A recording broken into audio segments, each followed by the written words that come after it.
पहिल्यांदा इथं AC, हा AC म्हणजे घरात येणारा करंट AC आहे. हा आला की याच्यात करंट फ्लो होत असताना मॅग्नेटिक फील्ड बघा तयार होतं. तुम्ही पाहिलं इथं बल्ब जर लावला किंवा लोड लावला, काहीतरी लावलं तर ते बल्ब ऑन झालेला दिसला. ठीक आहे, another coil place near it, पण जवळ पाहिजे हा. आता ठेवलं एक गल्लीत आणि एक दिल्लीत, तर तसल्यामुळे काही जमणार नाही. एक गल्लीत एक दिल्लीत नाही चालणार. कसं चालणार आहे? पहिलं कॉईल जे आहे तिच्यात करंट चेंज केल्यामुळे तुमचा इंड्यूस EMF या सेकंडरी कॉईल मध्ये तयार कसा होतो, नीट लक्ष द्या, ऐका, तुम्हाला याचं उत्तर भेटेल.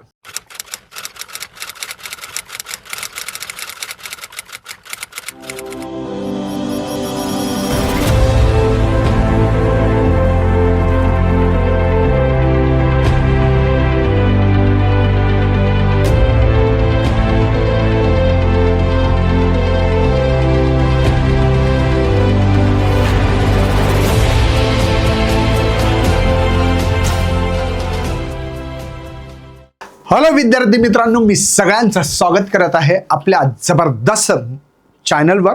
मुकेश सर चॅनल आहे आणि या चॅनलवर मराठीतून व्हिडिओ बनवले जातात आणि जबरदस्त व्हिडिओ असतात. पण याच्यासाठी, अशा जबरदस्त व्हिडिओसाठी जबरदस्त लाईक, जबरदस्त शेअर होणं गरजेचं आहे आणि जबरदस्त फॉलो बिन करणं गरजेचं आहे. गावागावात प्रत्येक ठिकाणी हे चॅनल पोहोचणं जबाबदारी तुमच्यावर देतोय आणि समोर लेक्चरला सुरुवात करतोय. बघा, आता म्युच्युअल इंडक्टन्सच्या आधीच्या व्हिडिओमध्ये सेल्फ इंडक्टन्सचे सर्व काही जेवढे प्रश्न आहेत ते नीटनेटके घेण्याचा प्रयत्न तर मी केला, पण तुम्ही केले का नाही माहिती नाही. बाबा पहिल्यांदा सांग एकदा मी केलं का नाही, तर एकदा कॉमेंट कर बरं, बघू दे मला. चला, म्युच्युअल इंडक्टन्स आपल्याला शिकायचंय. इथं काहीतरी एक डायग्राम दिसते आणि या डायग्राम मध्ये काहीतरी ॲनिमेशन्स आहेत. थोडंसं बघा बरं काय केलं ते. पहिल्यांदा इथं AC, हा AC म्हणजे घरात येणारा करंट AC आहे. हा आला की याच्यात करंट फ्लो होत असताना मॅग्नेटिक फील्ड बघा तयार होतं आणि ही मॅग्नेटिक फील्ड सेकंड कॉईलमध्ये, हे बघा एक प्रायमरी कॉईल एक सेकंडरी कॉईल आहे. त्या सेकंडरी कॉईलमध्ये गेल्यावर या ठिकाणी तुम्हाला एक इंड्यूस करंट तयार होत असताना दिसत असेल आणि इथं फ्लक्च्युएशन दिसत असेल. बघा फ्लक्च्युएशन दिसते का? काय जादू झाली.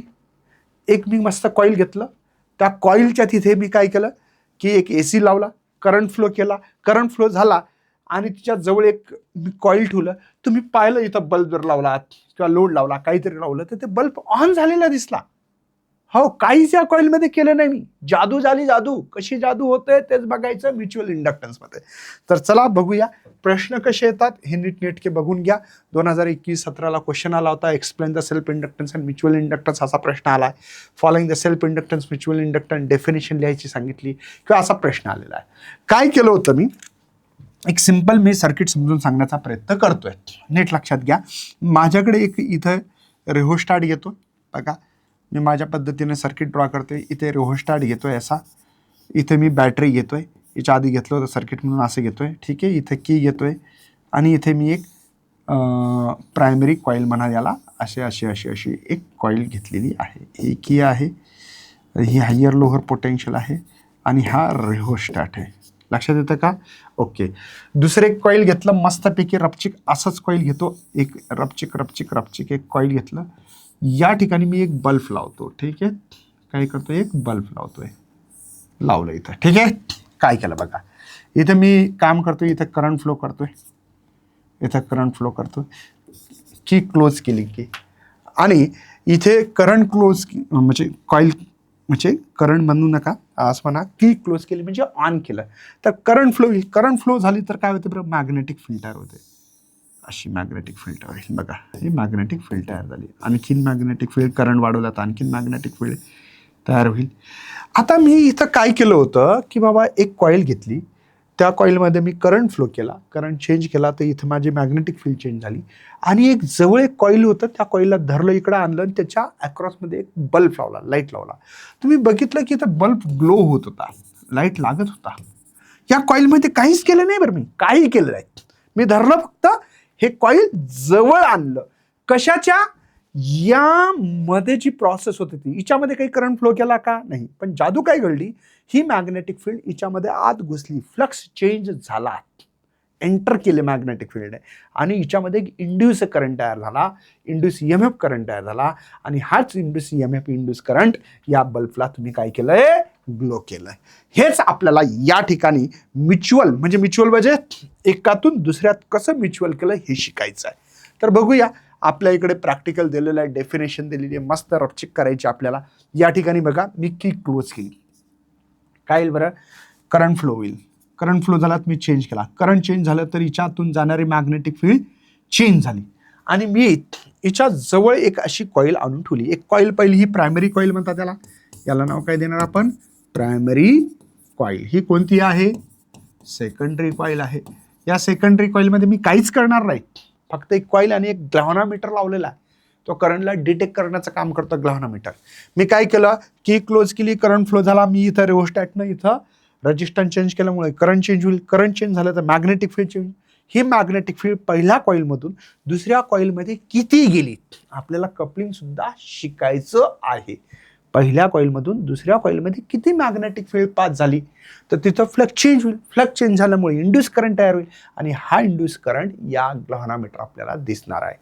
हेच आपल्याला इथं शिकायचं. म्युच्युअल झालं म्हणजे पहिल्या कॉईलमधून दुसऱ्या कॉईलमध्ये किती मॅग्नेटिक फील्ड गेली किंवा दुसऱ्या कॉईलमधून पहिल्यात किती जाणार आहे, हे पण आपण शिकणार आहे. चला बघू काय डेफिनेशन आहे बघा. It is the phenomena in which the change in current one coil. Me current कशात चेंज केला, पहिल्या कॉईलमध्ये, आणि इंड्यूस ईएमएफ दुसऱ्या कॉईलमध्ये तयार झाला. लक्षात घ्या मी काय म्हणतोय, की पहिल्या कॉईलमध्ये मी काय केलं, करंटला चेंज केलं, या रिओस्टॅटद्वारे करंट चेंज केला तर मला इंड्यूस ईएमएफ सेकंडरी कॉईलमध्ये भेटला. ठीक आहे, another coil place near it, पण जवळ पाहिजे. आता ठेवले एक गल्लीत आणि एक दिल्लीत, तर तसल्यामुळे काही जमणार नाही. एक गल्लीत एक दिल्लीत नाही चालणार. कसं चालणार आहे, पहिलं कॉईल जे आहे तिच्यात करंट चेंज केल्यामुळे तुमचा इंड्यूस ईएमएफ या सेकंडरी कॉईलमध्ये तयार कसा होतो, नीट लक्ष द्या, ऐका, तुम्हाला उत्तर भेटेल. मी काय म्हणलं, इथं मी क्लोज केलं कॉईल, करंट फ्लो केला, करंट फ्लो झाला, मग मॅग्नेटिक फील्ड तयार होईल. ही मॅग्नेटिक फील्ड पास होईल अशी, इथे एक कॉईल जवळ घेतला तर हिच्यातून पण पास होईल. बरं, मग मी काय केला, करंट चेंज करावं लागेल. चेंज केलं तर magnetic field line change, magnetic field line change होईल, मॅग्नेटिक फ्लक्स चेंज होईल सेकंडरीमध्ये चेंज, आणि या फ्लक्समुळे इंड्यूस ईएमएफ या सेकंडरी कॉईलमध्ये तयार होणार आहे. हे डेफिनेशन पुन्हा एकदा सांगतो. चेंज बघा, द फेनॉमिना, एक फेनॉमिना आहे in which the change in current in one coil induce EMF in another coil place the near it. ठेवलं तर बघा, the coil in which the current changes is called the primary coil. The coil in which the EMF induce is called the secondary coil. लक्षात घ्या, coil in which the current change मी जे करतोय त्याला primary coil म्हटलं, आणि कॉईलमध्ये जे induce EMF तयार होणार आहे हे सेकंडरी कॉईल आहे, त्याला काय म्हणायचं, सेकंडरी कॉईल म्हणायचं. ठीक आहे, आता हे इथं न लिहिता मी स्वतः इथं मी डेरिवेशन्स इथं करून दाखवणार आहे. हे इथं तुम्हाला करायची गरज नाही, वाटलंच तर इथेच करून देतो, नीट समजून घ्या. बघा, माझा जो काही फ्लक्सचा फॉर्म्युला B/A असतं तसाच प्रकारचा इथे पण मी एक फॉर्म्युला लिहिणार. बघा, फ्लक्स चेंज होणार आहे माझा second due to the first coil, सेकंडरीमध्ये फ्लक्स चेंज झाला. ठीक आहे, is equal to integration surface area असेल त्याचा B/DA असल्या प्रकारचं या ठिकाणी मी लिहिलेला फॉर्म्युला आहे. B1 is the magnetic field. आता हे कसं होतं तुमच्या लक्षात आलं असेल, की या ठिकाणी ही कॉईल आहे माझ्याकडे, पहिली प्रायमरी कॉईल आहे. इथं मी काय लावलं होतं, रिओस्टॅट लावला होता, इथे लावलं माझ्याकडे की लावलं आहे, आणि इथे लावलेली आहे बॅटरी, हायर लोअर. ठीक आहे, ओके, हायर लोअर हे की आहे आणि ही रिओस्टॅट आहे. ठीक आहे, आता इथं मी माझी एक कॉईल, दुसरी कॉईल ठेवली ही. ठीक आहे, आणि इथे मी काय लावणार आहे, ग्लॅव्हनोमीटर लावणार आहे. हा ची इज द ग्लॅव्हनोमीटर. ठीक आहे, याच्यामुळे काय होणार आहे, मी हे कॉईल जर क्लोज केलं की तर इथं करंट फ्लो होणार आहे. करंट फ्लो झाल्यामुळे मॅग्नेटिक फील्ड अशी राहणार आहे. पुन्हा मी करंट चेंज केला, वाढवत गेलो, कमी केला, जे काय असेल ते, त्याच्यामुळे या ठिकाणची मॅग्नेटिक फील्ड अशी असणार आहे. ह्याच्यात काही मॅग्नेटिक फील्ड गेलेली आहे, आणि जेव्हा इथं इंड्यूस ईएमएफ, हे बघा कॉईल 1 आहे ही, आणि ही कोणती आहे, कॉईल 2 आहे. ठीक आहे ना, हे लक्षात आलं.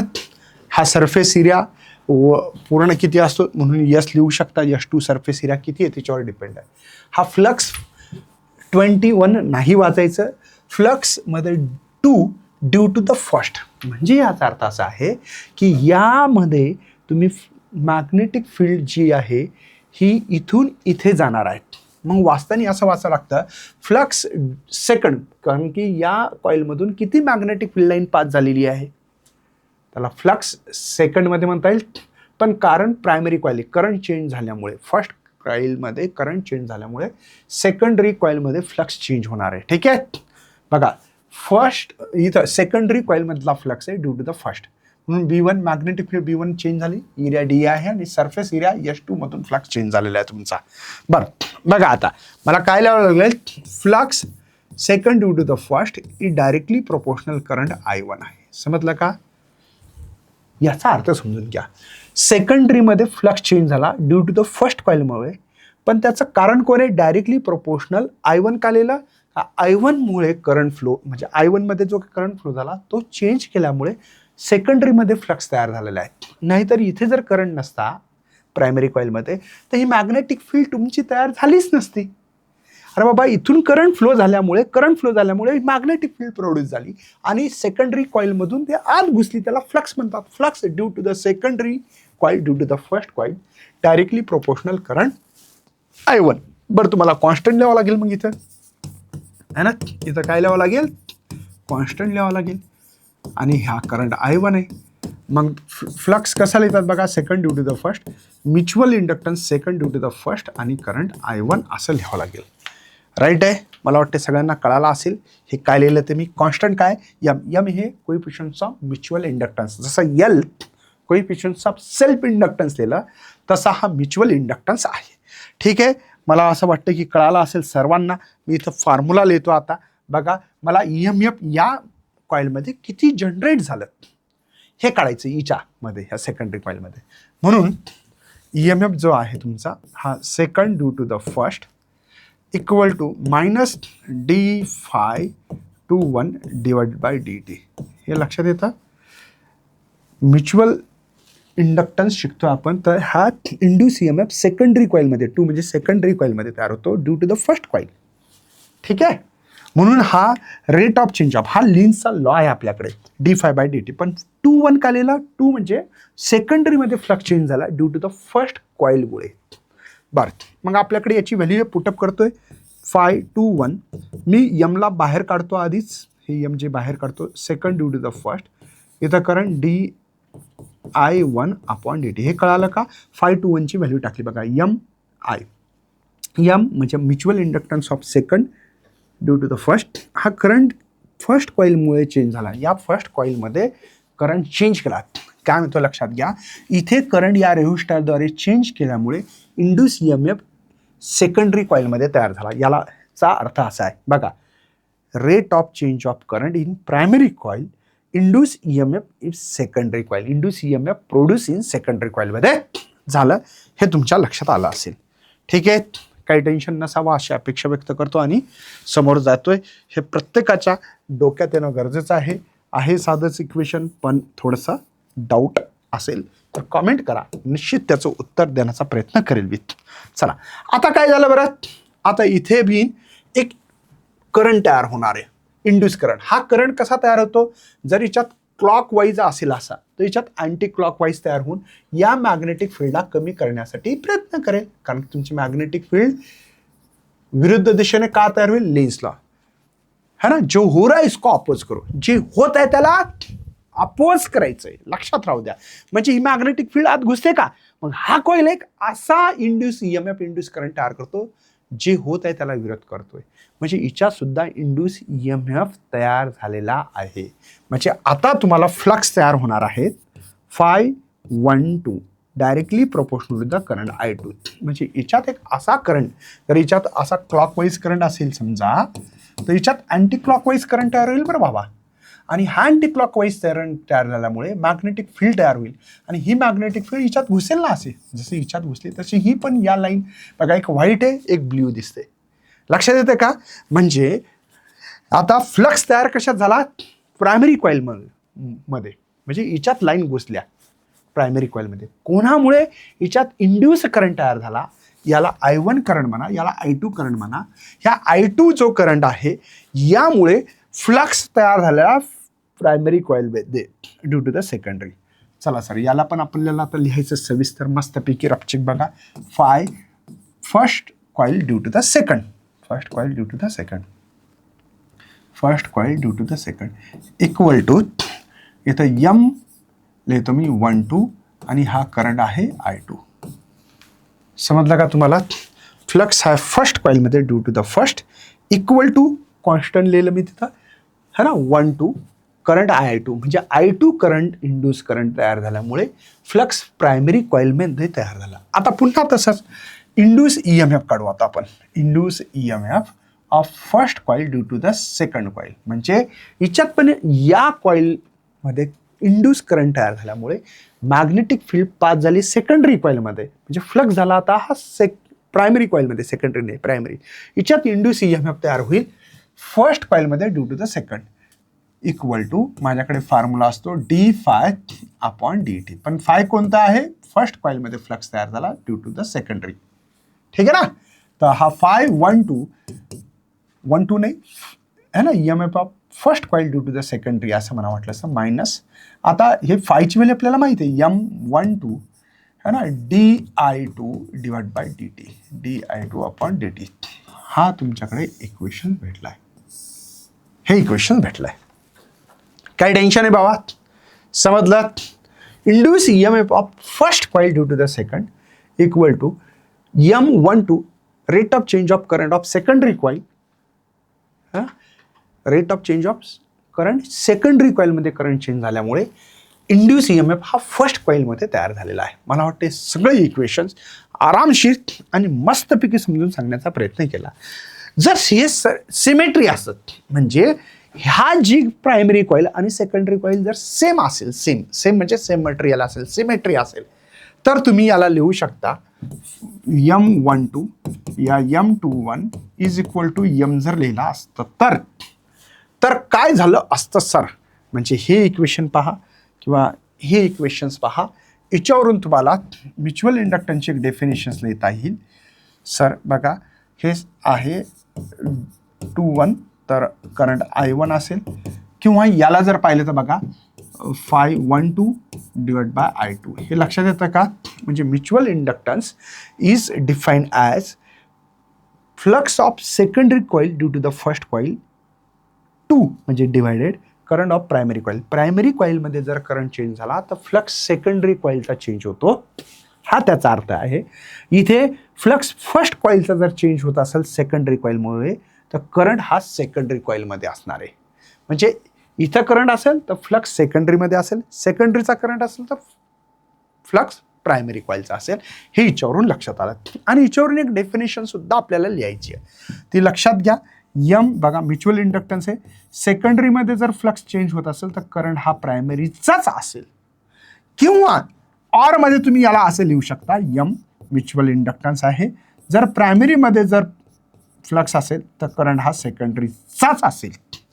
म्हणजे एका कॉइलमध्ये जर करंट चेंज होत असेल तर सेकंडरीमध्ये फ्लक्स चेंज होईल, सेकंडरीचा असेल तर प्रायमरीमध्ये चेंज होईल. म्हणजे उलट आहे. म्हणजे एका कॉइलमधला करंट फ्लक्स दुसऱ्या घ्यायचा, फ्लक्स दुसऱ्याचा असेल तर प्रायमरीचा करंट घ्यायचा. हा त्याचा अर्थ आहे. किंवा इंड्यूस EMF पण तुम्ही त्याचा घेऊ शकतात. हा त्याचा अर्थ आहे. ठीक आहे. आपल्याला एक इथं फ्लक्स ऑफ सेकंडरी कॉइलचा घेऊन थोडक्यात जर असं समजून सांगण्याचा प्रयत्न करतोय. बघा जर सेकंडरीचा जर आपण फ्लक्स घेतला तर म्युच्युअल इंडक्टन्स आणि करंट I1 आहे. आता आपल्याकडे सिंपल काम करायचे ते आपण करू. आता आपल्याकडे बघा मला काढायचं इंड्यूस EMF ऑफ सेकंडरीमध्ये किती आहे तर तुम्ही काय लिहाल -d∅/dt. मी काय म्हटलं तर हा पण सेकंडरीचा असणार आहे ना. हा लिहिला आहे induce EMF of secondary coil is equal to the rate of change of secondary coil है ना म्हणजे टाइम आहे डिवायडेड. चला तर मग इथं लिहितो ES -d/dt. फाय जी आहे ना फाय ती आहे MI1.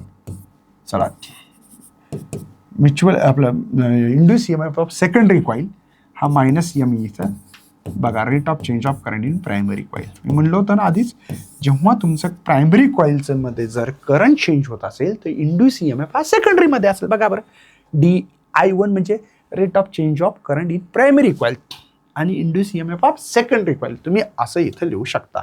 मला वाटतं खूप डिटेलबद्दल लिहिण्याचा प्रयत्न केला आहे मी. जर तुम्हाला याचं म्युच्युअल इंडक्टन्स इन मॅग्नेट्यूड फॉर्ममध्ये जर लिहायचं असेल तर लिहू शकता इन मॅग्नेट्यूड फॉर्ममध्ये. हे मॅग्नेट्यूड फॉर्ममध्ये आहे म्हणजे कळतं ना भाऊ, मॅग्नेट्यूड इन है ना मॅग्नेट्यूड फॉर्ममध्ये. ठीक आहे. तर एम इज इक्वल टू बघू आपण ES, याला मॉडमध्ये पण ठेवतात बरं, DI1/dt. ठीक आहे, याला मॉडमध्ये ठेवा. हे पण म्युच्युअल इंडक्टन्सची एक डेफिनेशन्स तुम्ही लिहू शकता. मला वाटतं तुम्हाला इथं खूप डिटेल सांगण्यात आलेलं आहे. त्याचं SI युनिट जर लिहायचंच असेल तर लिहू शकता. सगळ्यांना माहिती आहे, हे सगळं शिकवले भाऊ, हे न्यूमेरिकल हे सगळं शिकवलं मी, जे डेरिवेशन दिसते सॉरी. तर M is equal to formula काय लिहिला, ES secondary coil, primary IP लिहिता का, P लिहिता का, इथं P लिहा प्रायमरी. ठीक आहे. आता मला सांगा आपल्याला SI युनिट लिहायचं आहे. SI युनिट याला व्होल्टमध्ये मोजू सर, करंटला एम्पियर पर सेकंड है ना, करंट अपॉन टाईम.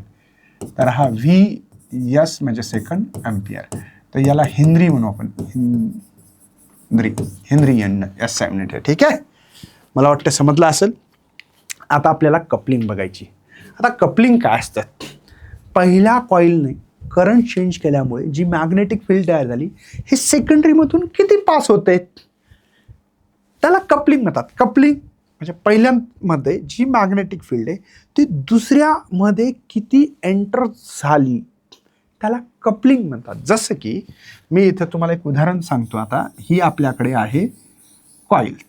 ठीक आहे, इथं लावलं होतं आपण रेहोस्टॅट, इथं लावलं होतं आपण बॅटरी, आणि इथं लावलं होतं आपण की लावू. इथं काय फरक नाही पडत, मागं पुढे झालं तर टेन्शन घेऊ नका. हां, ठीक आहे. हे आहे रेहोस्टॅट. मी याच्या जवळच एक कॉईल घेतली, याच्या जवळ एक कॉईल घेतली अशी. ठीक आहे, ही आहे आपल्याकडे अशी. आता काय होईल की या ठिकाणी समजा करंट चेंज केला मी, मॅग्नेटिक फील्ड चाललेली, पहिली लाईन बराबर याच्यातून गेली, ही पण लाईन समजा गेली इथपर्यंत, ही पण गेली, पण नंतरची याच्यातून गेली, पण याच्यातून गेली नाही. बघा दिसतंय, म्हणजे माझ्याकडे 5 लाईन आहेत. या 5 लाईनपैकी 3 लाईन सेकंडरीमध्ये गेल्या आहेत, म्हणजे कपलिंग म्हणायचं. तर आता याची कपलिंग किती पर्सेंटेज वाईज जर घेतली तर 60% आहे, हा ना. एकाला 20% म्हणलं ना मी समजा. लक्षात येतं का, पहिल्या कॉईलमध्ये जी काही करंट फ्लो झाल्यामुळे मॅग्नेटिक फील्ड तयार झाली ते सेकंडरीमधून किती पास झाली त्याला कपलिंग असं म्हणतात. बघा, explain the coefficients of coupling between 2 circuit. Coupling कशाला म्हणतात बघा, कोएफिशियंट्स ऑफ कपलिंग हे के ने दाखवतात. कशाने दाखवतात, के.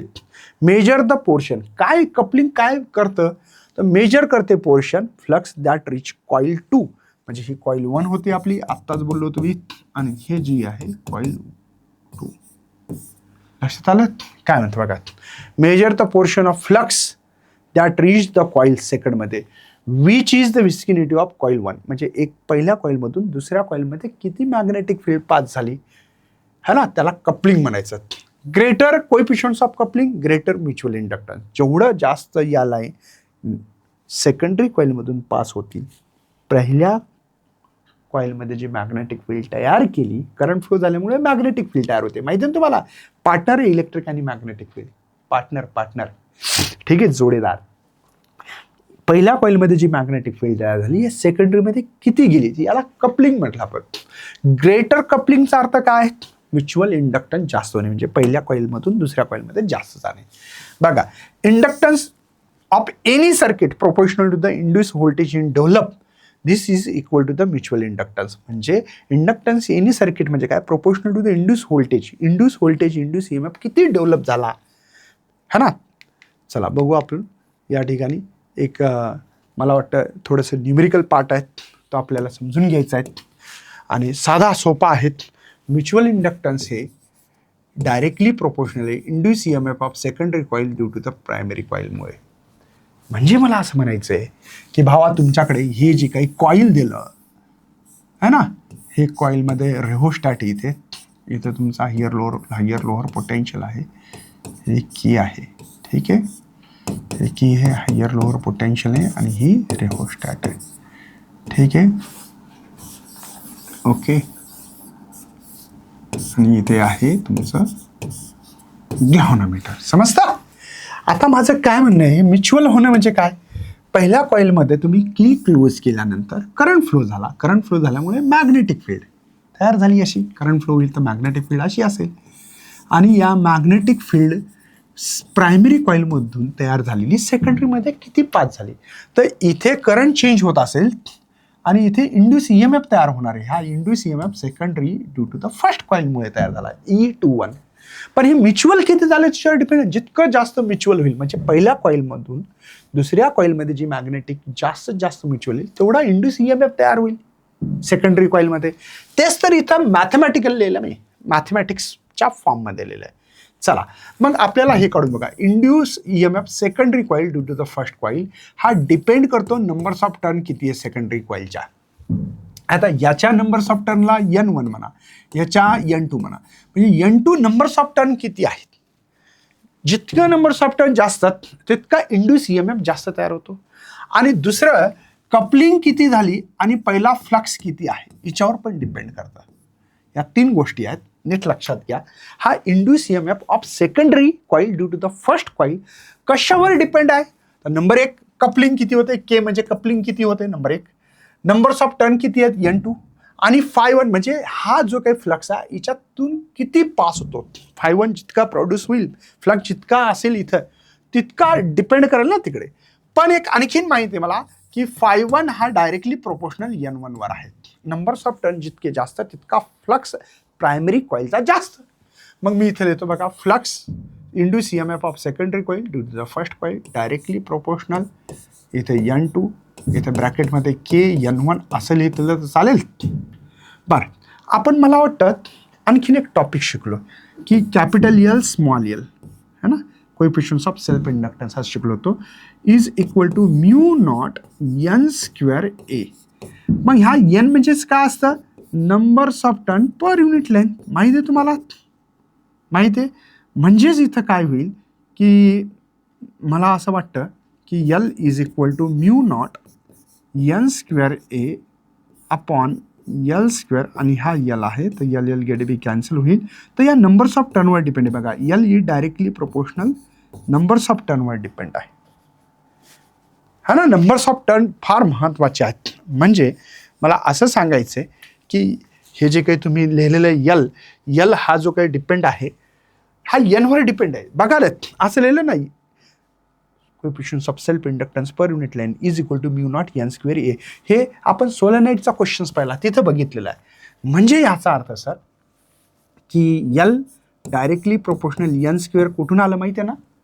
ओके, जर आठवतच नसेल तर मी इथं आणखीनही दाखवू शकतो. असं काही नाही, तुम्हाला वाटलं असतं. इथंच आहे का हे, इथं मी घेता, इथे आहे बघा. थांबा एकच मिनटं दाखवतो तुम्हाला. अरे बापरे, हे काय आहे. ओके, इथं तुम्हाला दिसल. याच्या आधी घेतलं का आपण. ओके, काय हरकत नाही. मला वाटतं इथं घेतलं का. हां, इथं लक्षात घ्या बघा, हाच फॉर्म्युला आहे. Coefficients of self inductance per unit length is equal to mu naught N square A. हेच N स्क्वेअरला आपण N/L लिहिलेलं आहे. ठीक आहे ना. तर मला अपेक्षा आहे तुमच्याकडनं हे लक्षात आलं असेल. खूप मागे जायचं काम पडलं पण काय हरकत नाही, आपण घेऊ, कव्हर करून घेऊ. ठीक आहे. चला, आता तुमच्या हे पण लक्षात आलं. मला आता समोर घ्यायला काय हरकत नाही भावा. चला, तर मग इथं मी असं पण लिहू शकतो sir, N is directly proportional root of L. Square गेला तर रूटमध्ये येईल. इथं लिहिता येईल का पहा बरं. Induce EMF of secondary coil due to the first coil equal to K लिहू शकतो. के हा कॉन्स्टंट आहे खरं पाहिलं तर. इथं लिहू शकतो मी N1 N2 आहे ना, N1 N2. बरं, हे Mला डायरेक्टली प्रोपोर्शनल म्हणून M is equal to K. N1 N2ला रूट ऑफ L1 L2 लिहू शकतो मी. बघा ना, N directly proportional square root of the L आहे. हे लक्षात आलं असेल तुम्हाला, मला असं वाटतं लक्षात आलं असेल. समजतं का. Root of L1 L2. बरं, M is equal to K root of L1 L2 हे तुमच्या लक्षात येत असेल. ठीक आहे. युजली हा के हा नाही का लेस दॅन 1 पेक्षा असला पाहिजे. आणि जर के 1 आहे याचा अर्थ काय sir, K is equal to 1 म्हणजे काय, तर कपलिंग परफेक्ट एकदम. जेवढ्या प्रायमरी कॉईलमध्ये लाईन पास झाल्या म्हणजे प्रोड्यूस केल्या तेवढ्या सेकंडरीमध्ये पास झाल्या. म्हणजे या कॉईलमधल्या जेवढ्या तेवढ्या सेकंडरीमध्ये गेला. के इज इक्वल टू 1 असं होत नाही. इतकं परफेक्शन तो कुठंच नसतं. पण याच्या कंडिशन्स आहे. कंडिशन नंबर 1, जर के हा 1 पेक्षा किंवा 0.5 पेक्षा मोठा असेल, 0.5 पेक्षा मोठा, तर ही टाईटली बाउंड आहे, टाईट आहे. ठीक आहे, म्हणजे खूप जास्त जात आहेत. जर के लेस दॅन 0.5 असेल, लूज, म्हणजे 100 जर होत असेल, 20-25च जात असतील, लाईन पास होत असेल सेकंडरी कॉइलमध्ये. आणि जर थर्ड वनमध्ये जर इथे L1 is equal to L2 असेल, तर हा सेल्फ इंडक्टन्स आहे, हा त्याचा अर्थ होतो, सेल्फ इंडक्टन्स. ठीक आहे. जर या ठिकाणी के ची व्हॅल्यू जर 1 घेतली, तर रूट ऑफ इथे L1 L2 येतं, आणि इथं दोन्ही सेम असल्यामुळे L² घेऊ शकतो, तर L येऊ शकतो. म्हणजे म्युच्युअल इंडक्टन्स हा सेल्फ इंडक्टन्स एवढाच येणार आहे. ठीक आहे, हा त्याचा अर्थ आहे. एक छोटंसं न्यूमेरिकल बघू. 2 कॉईल आहेत हॅव्हिंग द सेल्फ इंडक्टन्स. बघा, गिव्हन डेटा लिहित असतात, 2 मार्कासाठीच प्रश्न येतो, गिव्हन डेटा लिहायचा. ठीक आहे, L1 दिला मला 75, काय दिलाय 75 मिली हेनरी, आणि L2 जो आहे तो 55 मिली हेनरी आहे ना, coupled with each other. Coefficients of coupling दिलेला आहे, के पण दिला. बरं, याला करायचं का नाही करायचं, बरं घ्या करून. 75 मिली म्हणजे -3. ठीक आहे, याला बिन 55 10⁻³ हेनरी, आणि याला के जे आहेत 0.75 येते. Calculate the mutual inductance. मला वाटतं M is equal to formula K root of माझ्याकडे L1 L2. M is equal to केला, याला 3/4 लिहिता येईल का, है ना, तर 3/4 रूट ऑफ L1 आहे 75 आणि हा आहे 55. तर M is equal to 3/4 root आपल्याला काढावं लागेल, इथे मल्टिप्लिकेशन करून घेऊ आपण, है ना. 55 आहे वाटतं. तर बघा, 5×5 25, 2 आले हातचे, 5×7 35, 37 है ना. हे 5, 7×5 35, 2 37, हा 5, 12, 11, 4 म्हणजे 41, 25 यायला 41, 25. याचं रूट आपल्याकडे लॉग टेबल जर असेल, तर तुम्ही लॉग टेबलद्वारे बघू शकतात आणि करू शकता. लॉग टेबल पाहून घ्या. माझ्याकडे तर लॉग टेबल काही भेटत नाही भावा. ठीक आहे, हे लॉग टेबलमध्ये तुम्हाला बघावं लागतं. ठीक आहे, लॉग टेबल असतो एक छोटंसं बुक. ओके, ठीक आहे, माझ्याकडे लॉग टेबल भेटला आहे, तर तुम्हाला इथं पॉईंट शिफ्टिंग करून पण करता येऊ शकतं. ठीक आहे, स्क्वेअर रूट बघा, तुम्हाला स्क्वेअर रूट दिसत असेल लास्टला, तर मी थोडंसं इथं एक्सप्लेन करतो. M इज इक्वल टू 3/4, याला करावं लागेल 41.25 10⁻². बघा, मल्टिप्लिकेशन करा, तुम्हाला कळेल. 100 गुणा, सरळ म्हणणं आहे माझं. इथं 41चं मला बघायचं 2मध्ये, 41चं 2मध्ये जे आहे 6.419 आहे, आणि इकडं 5मध्ये मेन डिफरन्स जे आहे 5मध्ये तो दिसत आहे 4, म्हणजे झाले 23. 6.4 असं येतं बघा. 3/4 इथे येतं 6.423 आहे. ठीक आहे, एक तर असं करा, किंवा 0.75 राहू द्या, नाही तर तुमची मर्जी है ना. 6.423 मल्टिप्लिकेशन करून घ्या. बघा, 6.423 मल्टिप्लाय 0.7 न करता 1 पॉईंट शिफ्ट करू का. बघा, 7.5 आणि हे 6.423 असं केलं तर 10⁻⁻1 येईल, आणि इथे येईल 7.5. चला, मल्टिप्लिकेशन करून घ्या. 3×5 15, हातचाला 1, 5×2 10 आणि 1 11, हातचाला 1 20 आणि 21, हातचाले 2, 6×5 30 आणि हे 32 है ना. चला, 7×3 21, हातचाले 2, 7×2 14, 2 16, हातचाला 1, 7×4 28 आणि 1 29, 2 आले 7×7 42 आणि 44 येतील. ठीक आहे, 5 झाले 2, 7 हे झाले 11, हातचाला 1 18 आणि हे आलं उत्तर असं. तर पॉईंट कुठे येईल नीट लक्षात घ्या. हे 3 आणि 4, हे 1 2 3 4 म्हणजे 4.8 यायला पाहिजे, असं सगळं उत्तर सांगतो. 4.817 हेनरीमध्ये लिहू शकता. तुम्ही टेक्स्टबुकमध्ये चेक करा, तुमच्याकडे टेक्स्टबुक असेलच अशी अपेक्षा आहे, आणि तुम्ही चेक पण केला असेल.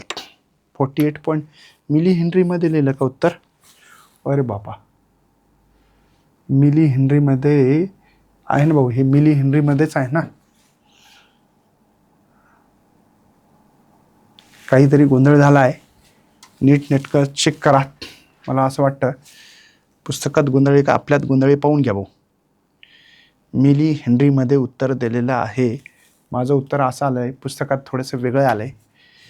बघा बरं, याच्यात काही तर प्रॉब्लेम नाही आहे. हा केला, मल्टिप्लिकेशन्स करा, त्याचं जे काही रूट आहे ते रूट काढून बघा.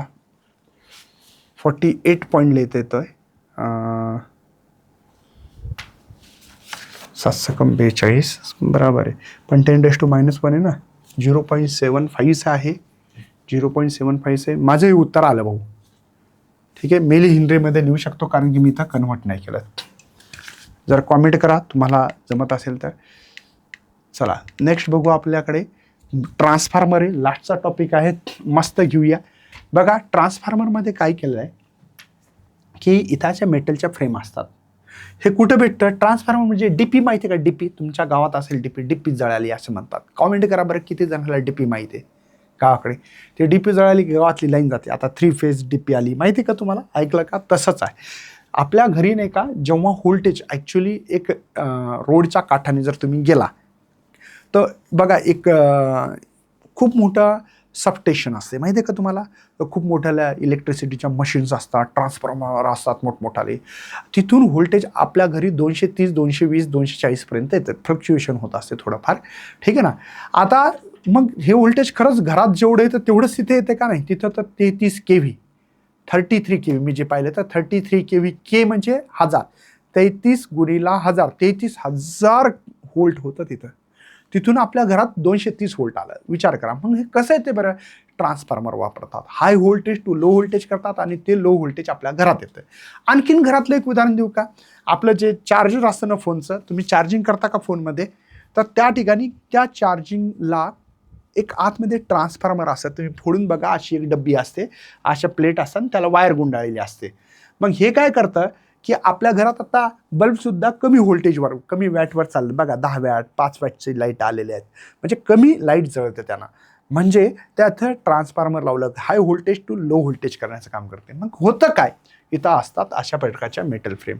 इथं आपल्या प्रायमरी घरामध्ये करंट आला, मग करंट फ्लो झाला की इथं मॅग्नेटिक फील्ड तयार होते. ही मॅग्नेटिक फील्ड या कॉईलमध्ये जाते सेकंडरी, आणि जेवढी पाहिजे तेवढी आपण घेतो. हा त्याचा अर्थ आहे. हे ट्रान्सफॉर्मर आहे. बघा इथं तुमच्या घरामध्ये AC पॉवर सप्लाय लावला, घरामध्ये पिन लावली, हे करंट येते. करंट आली की इथं मॅग्नेटिक फील्ड तयार होते. मॅग्नेटिक फील्ड हिच्यामध्ये घुसते सेकंडरी, आणि इथं बल्ब लागतो. म्हणजे जेवढं व्होल्टेज पाहिजे तेवढं आपण घेऊ शकतो. हिच्यामध्ये 2 प्रकारे स्टेपअप ट्रान्सफॉर्मर आहे.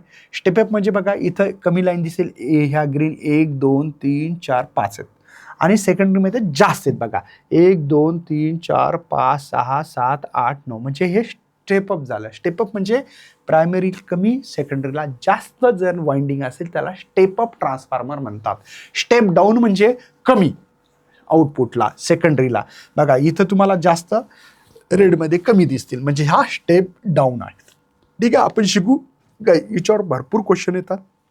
2000 derive the equation of transformer आला, explain the construction of working of transformer, what is the transformer, असे प्रश्न आलेले आहेत. हे नीट वाचून घ्या तुम्ही. ठीक आहे, PPT PGMN ॲपवर भेटते.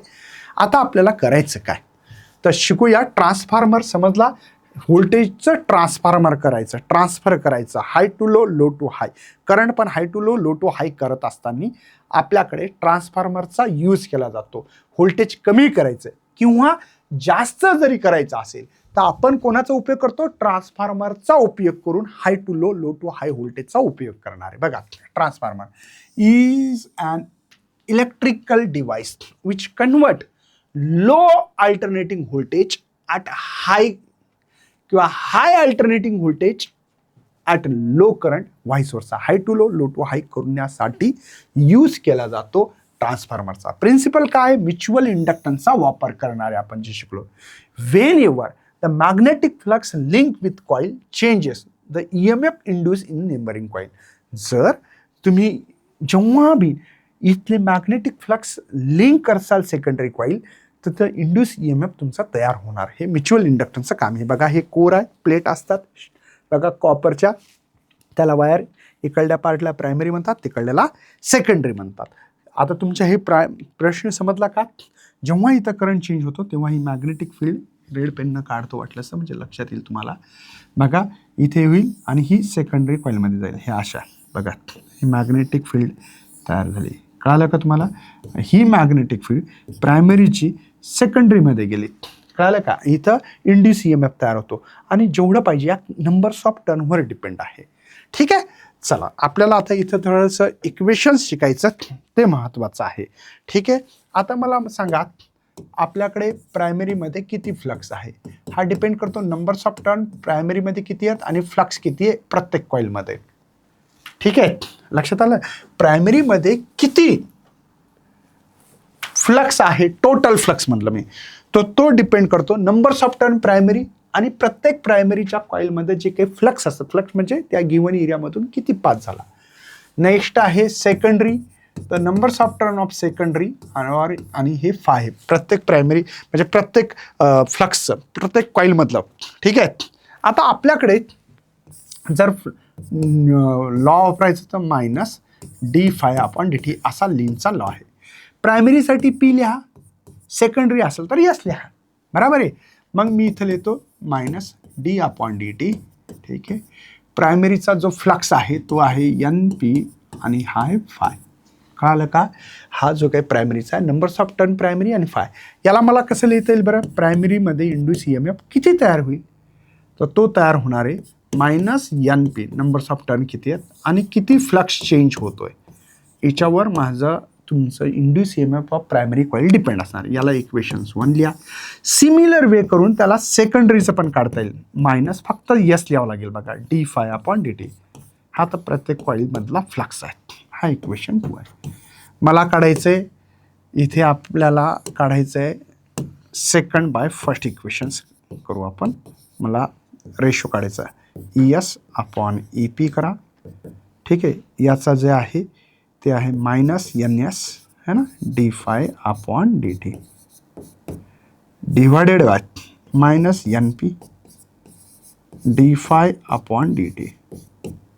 ठीक आहे, इथे बघा d∅dt कॅन्सल होईल, मायनस मायनस प्लस होऊन जाईल आणि या ठिकाणी मला जो टर्न रेशो म्हणतात त्याला ES/EP is equal to NS/NP directly proportional सारखं आहे ना. बघा ना, ES येतं NS आहे, EP येतो NP आहे. कळालं का? म्हणजे डायरेक्टली प्रोपोर्शनल असं म्हणतो. बरं, तुम्हाला इनपुट पॉवर और आउटपुट पॉवर सेम असतो हे माहिती आहे का? इनपुट पॉवर आयडियल जर ट्रान्सफॉर्मर असेल तर input power is equal to output power, किंवा असंही म्हणलं तर input power is equal to output power. ठीक आहे, आउटपुट पॉवर. ओके, चला समोर जो इनपुट पॉवर म्हणजे आता पॉवरचा फॉर्म्युला काय आहे? E/I. खरा फॉर्म्युला E/I. ठीक आहे, तर इनपुट पॉवर जो आहे तो आहे बघा प्रायमरी आहे आणि करंट सुद्धा प्रायमरी मधला आहे. आउटपुट पॉवर म्हणजे ES आणि IS आहे. लक्षात आलं? हे कळालं तुम्हाला? ओके, इनपुट पॉवर म्हणजे काय? IP EP. P म्हणजे काय? प्रायमरी कॉइल मधला करंट आणि EMF आहे हा सेकंडरी आहे. मला हा रेशो पाहिजे ES/EP करायचा आपल्याला. ES याला इकडे घेऊ EP, तर हा आहे घेतला IP/IS. ठीक आहे, हे इक्वेशन्स आहे, आपण याला 3 म्हणू. ठीक आहे, मला सांगा या रेशोमध्ये फिट बसू शकतं. ES EP ला आपण हे पण लिहू शकतो याच्या समोर, म्हणजे प्रायमरी सेकंडरीचा EMF, प्रायमरीचा EMF. ठीक आहे, हा आहे नंबर्स ऑफ टर्न आणि हा आहे करंट. ठीक आहे, लक्षात येतं? कळतं? याला टर्न रेशो म्हणतात. याच्यावरून काय कळालं बरं तुम्हाला? जर सर नंबर्स ऑफ टर्न जर तुम्ही वाढवले तर त्याचा EMF वाढतो पण करंट कमी होत असतो. नीट लक्षात घ्या. प्रायमरीचे जर नंबर्स ऑफ टर्न वाढवले NP म्हणजे, तर तुमचं प्रायमरीचा EMF कमी होईल, वाढेल, सॉरी करंट कमी होईल. बघा इन्व्हर्सली आहे ना. म्हणजे याचा अर्थ जर आपल्याला हे पहिलं एक इक्वेशन लिहितो मी, तुमच्या लक्षात येईल इथे. जर आपण नंबर्स ऑफ सेकंडरी कॉईल प्रायमरीपेक्षा जर जास्त असेल तर त्याचा EMF पण जास्त असणार आहे AP पेक्षा, आणि करंट जो आहे IP ग्रेटर दॅन IS असं लिहिता येईल. राईट आहे. याला आपल्याला स्टेप अप ट्रान्सफॉर्मर म्हणतात. या सगळ्या विचारून काय म्हणू शकता, स्टेप अप है ना ट्रान्सफॉर्मर. ठीक आहे. याचा अर्थ असा आहे, ह्या प्रायमरी कॉईल 1 2 3 बघा कमी काढतोय आणि सेकंडरीच्या जास्त करतो बघा, नंबर्स ऑफ टर्न जास्त आहे. ठीक आहे. ओके, हे लक्षात आलं असेल. ह्या आहे प्रायमरी आणि हा आहे तुमचा सेकंडरी. समजला? ओके, याला स्टेप अप ट्रान्सफर म्हणायचं. बरं, आता आपण दुसरी केस घेऊ. ठीक आहे. यांना दुसरी केस बघा. नंबर्स ऑफ टर्न प्रायमरीच्या जास्त घेतल्या जर सेकंडरीपेक्षा, तर EMF पण तुम्हाला प्रायमरीचंच जास्त भेटेल सेकंडरीपेक्षा, पण करंट हा सेकंडरीचा जास्त असणार आहे प्रायमरीपेक्षा. लक्षात येतं? आणि जर तुम्हाला याचं जर काढायचं, प्रायमरीचं बघा जास्त 1 2 3 4 5 6 जास्त, आणि सेकंडरीमध्ये कमी काढतो. ठीक आहे. लक्षात येतं? याला म्हणतात स्टेप डाऊन ट्रान्सफॉर्मर. ठीक आहे. स्टेप डाऊन म्हणजे हाय व्होल्टेज टू लो होणार, इथं लो टू हाय व्होल्टेज होणार आहे. या नंबर्स ऑफ टर्नवर डिपेंड आहे. मला वाटतं म्हणजे घरामध्ये हाय व्होल्टेज टू लो कसं येतं हे कळालं असेल. स्टेप डाऊन ट्रान्सफॉर्मर असेल. कधी कधी हाय व्होल्टेज टू लो आणि लो टू हाय पण करतात. कधी कधी कमी व्होल्टेज आहे पण आपल्या घरात 240 220 कुठं वापरायचं काम पडलं तिथं लो टू हाय व्होल्टेज पण करता येऊ शकतं बाय युझिंग द ट्रान्सफॉर्मर. मला वाटतं ट्रान्सफॉर्मरमध्ये खूप काही लिहायची थेरी गरज नाही आहे. तुमच्या लक्षात आलं असेल ट्रान्सफॉर्मर, त्याचा प्रिन्सिपल, थोडक्यात प्रायमरी कॉईल काय आहे, सेकंडरी काय कॉईल आहे, याच्या चेंज इन करंट झाल्यावर कसं इंड्यूस EMF तयार होतं हे सांगायचं थोडक्यात. जास्त खूप काही लिहायचं नाही. हा चॅप्टर इथेच मी विराम देतो. पुन्हा भेटूया अशाच सेशनमध्ये, पुन्हा मोटिवेशन सारखं. Bye bye. जय हिंद, जय भारत, जय महाराष्ट्र. बाय बाय बच्चा, बाय बाय बाय बाय.